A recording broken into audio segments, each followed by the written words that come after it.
From small steps to a bigger leaps. Welcome. Today we talk about genres in discourse analysis. Any text usually has got its elements or features, and it has got structure, such as look at the essays. It has got introduction, main bodies, and conclusion. And the same with news reports. And the same with narratives, stories. Genres usually deal with these types of texts and it analyzes its structure, dominant language features. The first genre is narrative. Well, narrative is usually a story, it tells past events, and it usually has got plot and characters.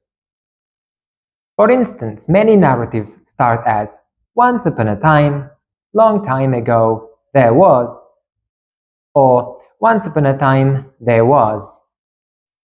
Let's look at the structures of narratives. Usually narratives have got orientation, complication, and resolution. By this I mean, first of all, the narrator or storyteller gives you the orientation, like background information. It tells you where the story takes place and it gives you some information about the participants. And the complication is the narrator gives you, tada, one task, like a very difficult task for the heroes, such as saving the world, or like how to escape from a predator if the narrator is talking about animals. And the resolution. Resolution is usually how they solve the problem or how they save the world. If we look at the dominant language features, we can usually see past tense because, many stories are told in past tense. We can see lots of descriptive language, especially in abstract part. For instance, they describe a tree and they talk everything about the tree, even the colors, shapes, even the shades and other things. They also use a lot of time adverbs. And sometimes narratives can include dialogues too, such as dialogues between two animals or dialogues between characters in the story. Another very common genre in discourse analysis, which sometimes can be confused with narratives, is recount. A very easy way to distinguish recount and narrative is looking at the adjectives or looking at the emotive elements or emotional elements. Recount describes the events as it is or as they are. A very easy way for you to distinguish recount from narratives is imagine you are describing a robbery that you saw in the police department. Are you going to use some emotive language? Or are you going to describe all the details in the moment? You simply say what happened in that event. Many recounts can start like, I remember that day I was at home, or I remember the day that I was 13 years old, or so it starts like, I remember, or if I tell you the description of that day, something like this. Not like once upon a time. Let's look at the generic structure of recount. Recount usually has got orientation and telling all the events and closing, kind of quick conclusion of the event. And if we look at the dominant language features, there are lots of personal pronouns like I and we, because recount tells a personal story usually. And it has got time markers and it can use action verbs too. Report is another genre. Report is actually telling the events or results as they are. A good example can be that, like, the experiment shows that something da da da da da da. Or the report can start like, the aim of this research was to find. Let's look at the generic structure of report. Report also has usually these three elements: orientation, findings, and conclusion. An easy way to find a sample for this genre is to read abstracts or research articles. At the beginning, they give background information like why the researcher chose this topic, gives the aims of the research, then gives information about how he did it, and then tells all the results and concludes his article or his research. So this is usually the structure of report. And if we look at the dominant language features, report usually uses technical vocabulary or advanced vocabulary, and many reports are usually in present simple, while sometimes they can be in past simple too. And report is distinctive from other genres with its factual elements, because results are usually based on experiments or questionnaires. That's why they tend to share tables, charts, graphs, where they show exact details about the results. Another language feature of report is using passive voice or using from third perspective. Like in research, many scientists cannot say, I did it, but they usually tend to use passive voice by saying, this research has been done. Analytical exposition.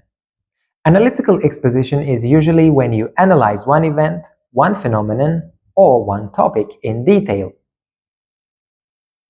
One example can be, your teacher says, can you find the causes of global warming? Or can you find the effects of global warming? Then, as a student, you can go online and read all information related to global warming, and you analyze. You try to find the trends in like the trends in the climate, and you try to analyze all the causes and effects. And you can describe all of them in your essay or in your text. Usually, this analytical exposition takes different information from different sources and puts them in a logical order. The generic structure of analytical exposition is usually starts with introduction, thesis statement, then analysis of all ideas, and conclusion, or reiteration, like tells all the things one more time, in a brief and quick form. Let's look at the dominant language features of analytical exposition. If you look at these tests, you often see the words like according to Simpson's 2024, according to Richard's 2020. So analytical exposition usually uses expert opinions. And another feature is that this analytical exposition is usually written in present simple. And you can look at lots of logical connectors like because, as a result, furthermore, consequently, for this reason, or thus, therefore, hence, this kind of logical connectors. Another common genre is hortatory exposition. Hortatory exposition is when you are trying to write something persuasive, when you are going to convince the reader to take an action, such as everybody should recycle their waste or their domestic waste.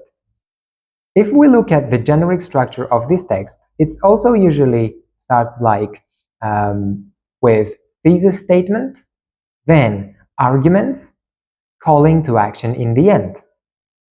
And how about the dominant language features?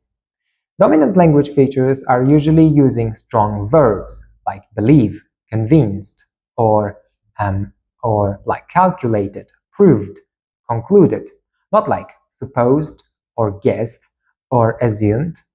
So hortatory exposition uses strong verbs. Another dominant language feature is modal verbs like should, ought to, must, need, have to. And hortatory exposition uses sometimes emotive language, like we should never let this happen, or we should never throw our trash into the streets. This kind of provocative language. Now, let's look at the procedure. Procedure is easy to understand when you are explaining how something works, or how something is done, or how something is made. You will write procedure text. Now let's look at the structure of these texts. Usually these texts has got goal at the beginning, like it describes the goal of the text with one sentence or with two sentences, such as there are 5 steps of making a tea, or there are 10 steps of making a delicious tea. Then the second step is to talk about all the steps. So this text starts talking about the steps, like first of all you should do this, secondly something is done, and finally. And last sentences can be the goal, like final result. If we look at the dominant language features, these texts usually use passive voice, technical terms and jargons, and impersonal sentences. Another feature is using clear language. And last feature is chronological order, because it describes everything from the beginning till the end without changing the order. Another genre is very common in our lives. That's what we call anecdote. Anecdote is telling a personal story from life. Actually, something that you have experienced yourself. If we look at the structure of anecdotes, they have got abstract, then orientation, then complication, and we have got reaction. Or we can also call it resolution. Let me give you one example.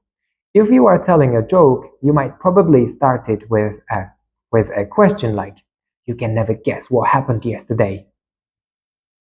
Or you can say, "Well, you know what happened yesterday?" So this is what we call abstract. We try to give abstract idea to the listener. Then we give, like after receiving their reaction, like what happened. Then we try to give the orientation, like, well, yesterday I took a bus and I was just minding my own business. Then we will give the climax, like something happened, like maybe we can say an old lady just fell down.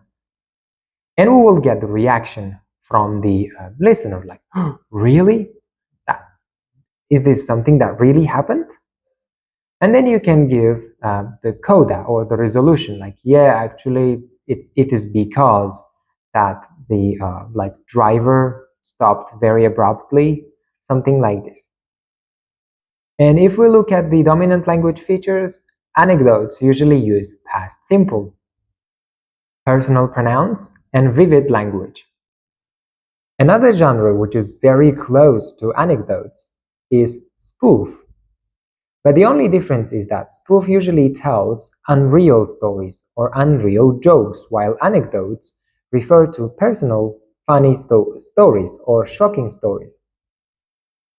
A very interesting point about spoof is that spoof usually use humorous elements. If we look at the language features of spoof, it usually uses exaggeration. It tries to make smaller things bigger, like they try to make a mountain out of a molehill.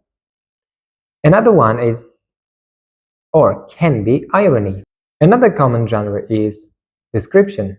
It creates the picture of a place, or a person, or an event, or a time in the past. A best example can be when your teacher asks, "Can you describe your room?" So you try to create the picture of your room. So you try to use vivid language and you need to use lots of adjectives. Description can have this kind of structure. It can have orientation at the beginning, then description, description, description. At the end, personal judgment. For instance, if you are describing your room, you can say, well, my room is like small, and you describe it a lot, like there are 2 windows, there is a bed, there is a desk, I have got a computer there. And in the end, you can add your personal opinion, like, I love my room. Or in short, my room is not really good for me. So you try to add your personal evaluation in the end of the at the end of the story. If we look at the language features of descriptive genre, they are using sensory adjectives. Like they try to use, or like in this text, we try to use the words related to sensory things, such as how it smells, or if we touch, how we feel, how it sounds, how it looks. So we try to use adjectives to describe these sensory skills. I hope you are not tired. Now let's look at reviews.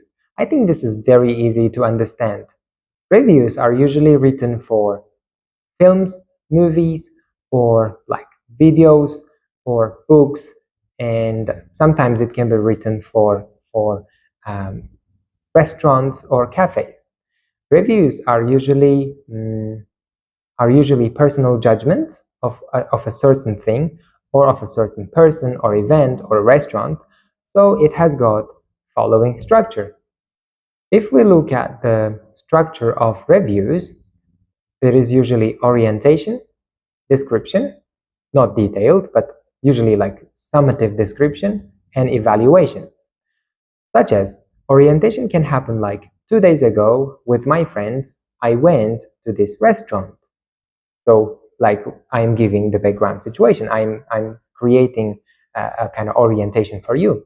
And secondly, I can start describing, well, overall, this place was cozy, the rooms were large and bright, I felt like home, and I can give my evaluative feedback, like, overall, I liked it. I would give 5 stars. Or I can say, in fact, I hated the place, so I wouldn't give any stars. So at the end, it includes summative evaluation. If we look at the dominant language features, it can use both present and past simple, but it has lots of comparative adjectives and personal opinions. Discussion. Discussion is when you are writing about the advantages or disadvantages of something, or when you are going to agree or disagree on a certain point. So let's look at the generic structure. So it has got thesis statement, then all arguments, then conclusion. If we look at the dominant language features, it usually uses present simple, and sometimes it can use the words like however, on the other hand, and it can also use counter arguments like while many people think like this. News item is the last genre we're going to discuss in this video. News items can also be easy to understand. So you have read many news on a newspaper or in a magazine, or you have seen how it's presented on TV. Let's look at the structure of news items. A very unique feature of news item is headlines. Headlines are not usually full sentences, and they can sometimes omit subjects or auxiliary verbs or articles. And news headlines are usually shocking or something really attention-grabbing. If we look at the generic structure, so the structure of news item, it has got headline, the lead, and body. Like in the headline, they will give one title, then they will give you the lead, kind of introduction, then they will describe all the body. Sometimes they can also add comments from the witnesses or from the people who participated in that event. And what are the dominant language features? News items usually use past simple because news items usually talk about things that have happened. And they can also use words like according to, some people say that, or like someone says that, someone commented that. Another language feature is the objectivity. News items are usually objective, so that's why they do not add their personal opinions, or they are free from personal bias. Because, you know, they are usually given to public, and if someone adds personal opinion, they can be heavily criticized. So that's why newspapers or TV presenters tend to give others' opinion, and they do not include their personal bias. Well done, we have looked at genres in discourse analysis. To be honest, there are many more genres, but these are the ones which we see a lot in our life. These are the most common ones. Now, let's do some practice on these genres.